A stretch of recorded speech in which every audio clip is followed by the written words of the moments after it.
آج ہم بات کر رہے ہیں قرآن مجید کی پہلی سورت یعنی سورت الفاتحہ کی۔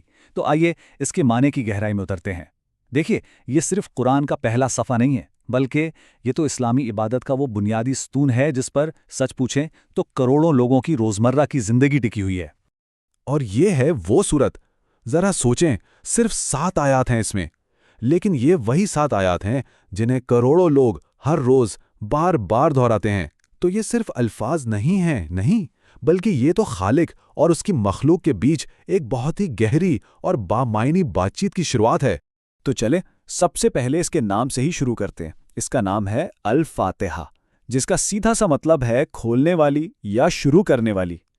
لیکن سوال یہ پیدا ہوتا ہے کہ آخر اسے کھولنے والی کہتے کیوں ہیں؟ کیا صرف اس لیے کہ یہ قرآن کے شروع میں ہے؟ نہیں، بات اس سے کہیں زیادہ گہری ہے۔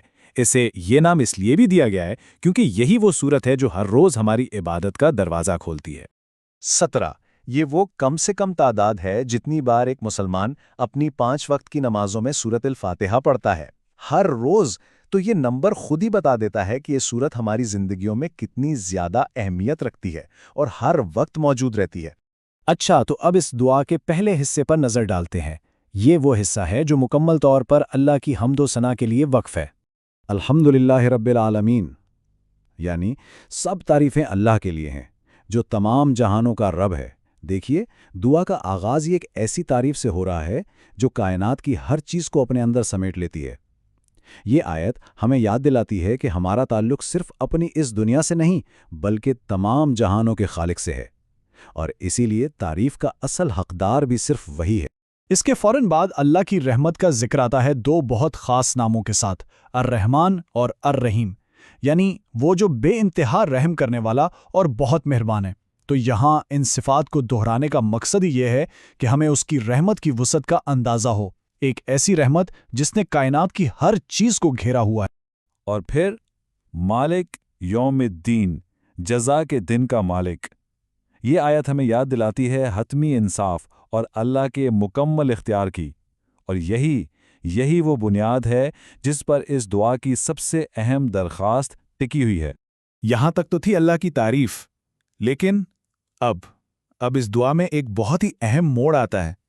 یہاں گفتگو کا پورا انداز ہی بدل جاتا ہے۔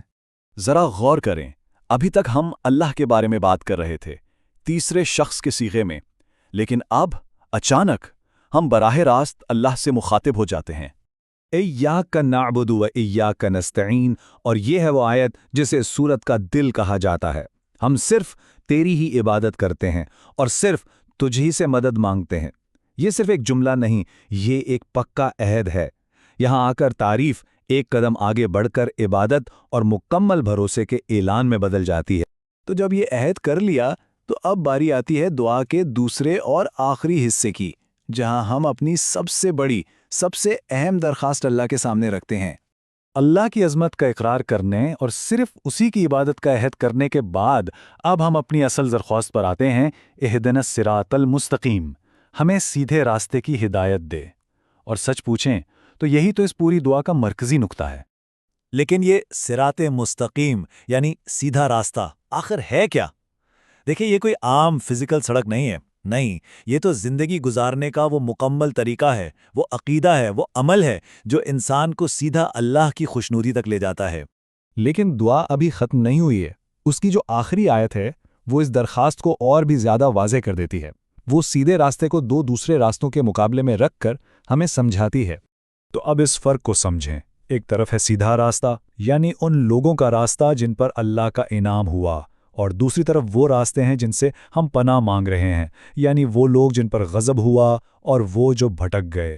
تو یہ دعا بالکل واضح ہو جاتی ہے، ایک اچھے راستے کی طلب ہے اور 2 برے راستوں سے بچنے کی التجا ہے۔